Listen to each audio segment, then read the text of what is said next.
to the extent that you can find a way that your offering helps give small to medium-sized businesses the same or at least maybe watered down access to big data and analytics, I think that's a differentiator. I mean, because a lot of people can help you throw up an application or build a website for mobile applications, which God knows even law firms have now.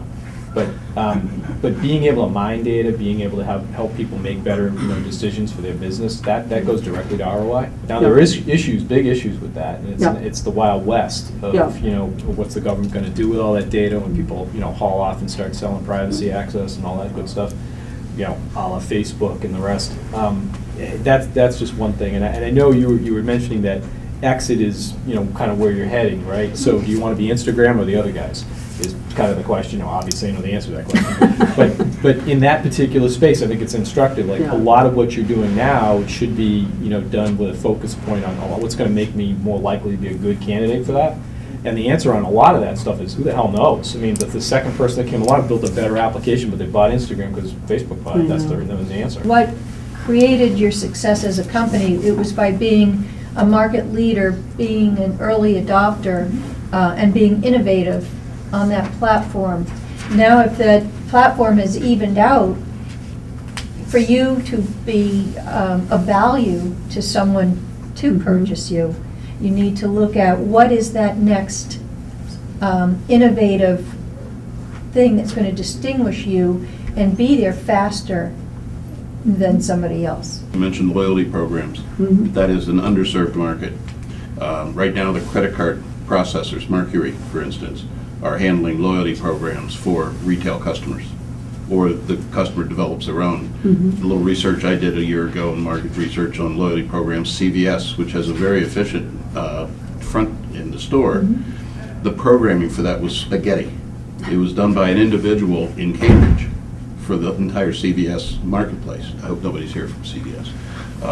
But that is an underserved market, and that is a potential for business, mainly because it gets around the credit card structure and gives customer intelligence to the retailer that they can't have because of the regulations involving handling customers' credit cards.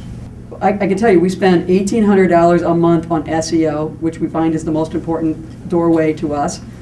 And we don't spend any more on outbound marketing. We do blogging, we do the social media stuff, but we do it internally. We don't spend a lot of money on it. We do have a strong software as a service platform. I wish that we could move quicker with that to add more features to it. It's interesting because internally we've got this strife of like, well, those guys have this and these guys have that, and I'm like, is that important to really where we're going? One more landing page builder, probably not. But they're up against that, trying to beat out, because there was not a huge barrier for other entries now to build mobile website builders.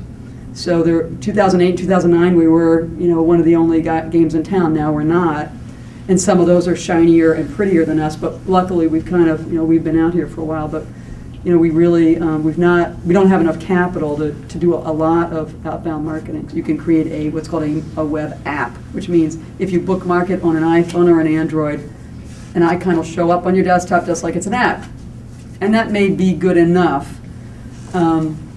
So I don't know that I'd overemphasize the app, but you're absolutely right. By the way, people under 30 use this completely differently than people over 30.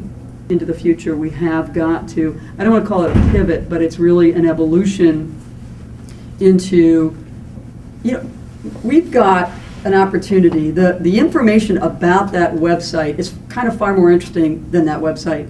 So we've been in the build the website business, but behind it, knowing who's going in there, and if I can make that end SMB smarter about that customer, I think I have a winner there. Let's say, let me tell you what's happening there, and every month say, you got 43 visitors, and 2 of them looked at the coupon, and you know what I mean? I think that's where I think we have to be, and we're not there today, but we're, that's kind of where it is where I'm pushing us to get to pretty quickly. We're in an exciting business, and we're excited to be in that business. We're overcoming cash flow. We need to overcome talent.